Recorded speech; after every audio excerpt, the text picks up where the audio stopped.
Hello friends, welcome to my YouTube channel moonlight classes. आज अपन बात करेंगे पीएनएसटी 2022 का जो इंग्लिश का सिलेबस है उसके बारे में। तो इंग्लिश के सिलेबस में आपको क्या क्या दिया है और हर टॉपिक से किस टाइप्स के क्वेश्चन आएंगे और कितने क्वेश्चन आएंगे। तो स्टार्ट करते हैं। फर्स्ट आप रीडिंग कॉम्प्रेशन। रीडिंग कॉम्प्रेशन का मीनिंग होता है, रीडिंग मीन्स आपका पढ़ के, कॉम्प्रेशन आपको समझना, पढ़ के आपको समझना। तो इसमें आपका आता है पैसेज। ठीक है, तो पैसेज के 5 क्वेश्चन रहते हैं। 5 इसके क्वेश्चन सोल्व करने में मोस्ट ऑफ को दिक्कत इसलिए आती है क्योंकि बहुत सारों को वर्ड पावर कम होती है या आप इस पैसेज का हिंदी मीनिंग नहीं कर पाते हो। तो हिंदी में मीनिंग नहीं करना या वर्ड पावर कम होने से, या फिर बहुत बड़ा पैसेज रहता है तो आधा पेज पे और स्क्रॉल करते जाओ, आधा आपने पढ़ा और फिर आधा पढ़ो इतने तो पहले वाले को भूल जाते हो। तो मैं आपको ट्रिक से बताऊंगी कि आपको बिना पैसेज पढ़े क्वेश्चन कैसे सोल्व करना है। एक पैसेज में आपके 5 क्वेश्चंस रहेंगे। ठीक है, 1 2 3 4 और 5। 2-3 टाइप से आप इस पैसेज को सोल्व कर सकते हैं, पैसेज को बिना पढ़े। पहले क्या करना है, read the question and take the answer. सिर्फ क्वेश्चन को पढ़ना है और फिर आपको आंसर ढूंढना है इस पैसेज में।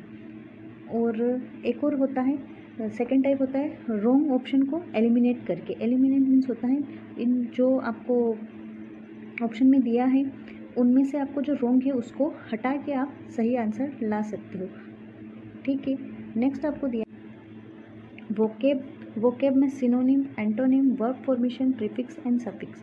सिनोनिम में आपको एक सिनोनिम दिया रहेगा और उसमें 4 ऑप्शन रहेंगे कि choose the correct synonym. Antonym में भी सेम ऐसे ही क्वेश्चन बनता है। वर्ड फॉर्मेशन में आप सफिक्स लगा के किसी भी वर्ड के आगे, प्रीफिक्स लगा के आप किसी भी वर्ड के आगे कोई वर्ड्स बना सकते हो या 2 वर्ड्स से कोई एक वर्ड्स बना सकते हो। नेक्स्ट दिया है आपको ग्रामर एंड यूजेस, और इसमें फर्स्ट दिया है आर्टिकल और डिटरमाइनर्स। आर्टिकल सबको पता है होता क्या है, एंड डिटरमाइनर्स मीन्स होता है निर्धारण करना।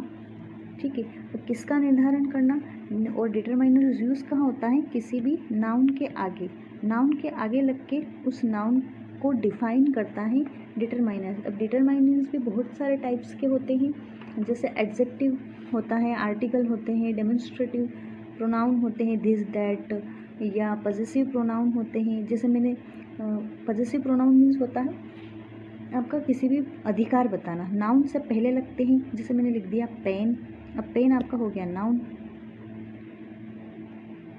और इससे पहले मैंने लिख दिया माई, तो ये माई क्या हो गया, आपका पजेसिव प्रोनाउन हो गया।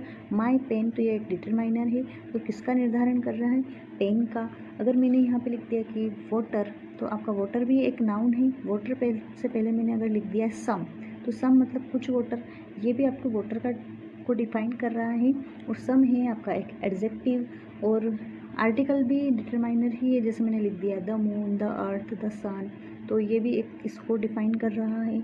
और जैसे हो गया अ चेयर, तो ये किसी भी नाउन के आगे लग के।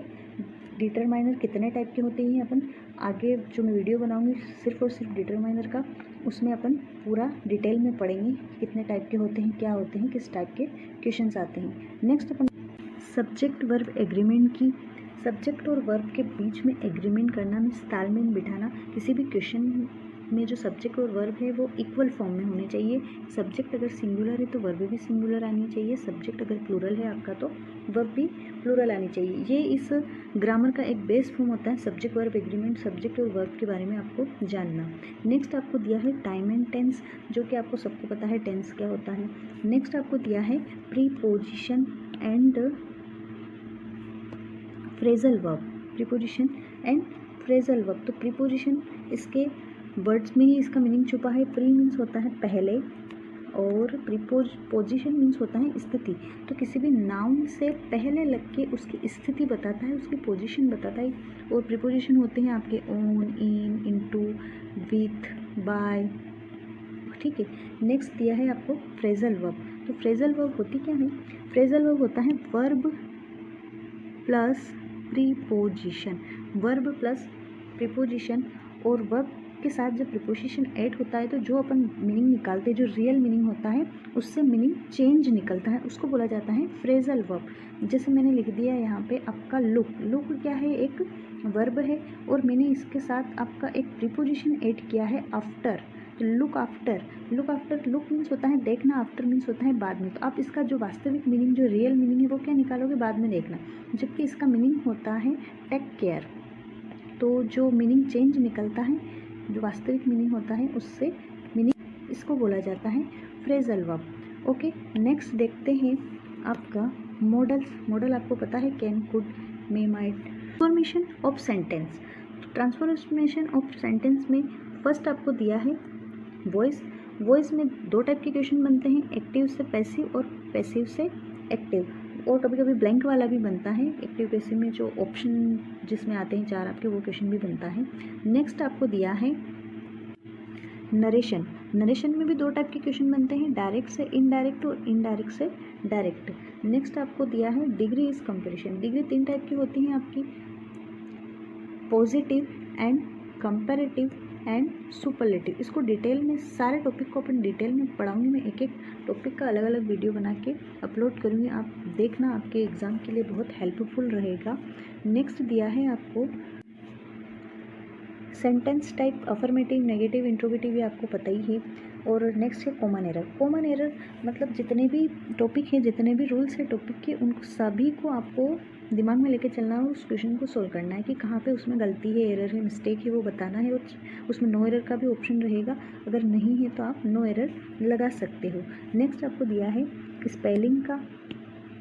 तो स्पेलिंग में भी 2 टाइप के क्वेश्चन आते हैं। फर्स्ट में जो 4 ऑप्शन दिए रहेंगे आपको, उसमें से करेक्ट स्पेलिंग, तो एक कौन सी करेक्ट है उसको चूज़ करना है, 3 को नहीं। बाकी एक और रहेगा आपका कि इनकरेक्ट कौन सी है, रॉन्ग ढूंढनी है आपको। बाकी 3 अगर आप राइट रहेगी तो एक रॉन्ग रहेगी, उसको आपको ढूंढना है। इस टाइप से ये आपका पूरा सिलेबस मैंने बताया क्या क्या आता है एग्ज़ाम में।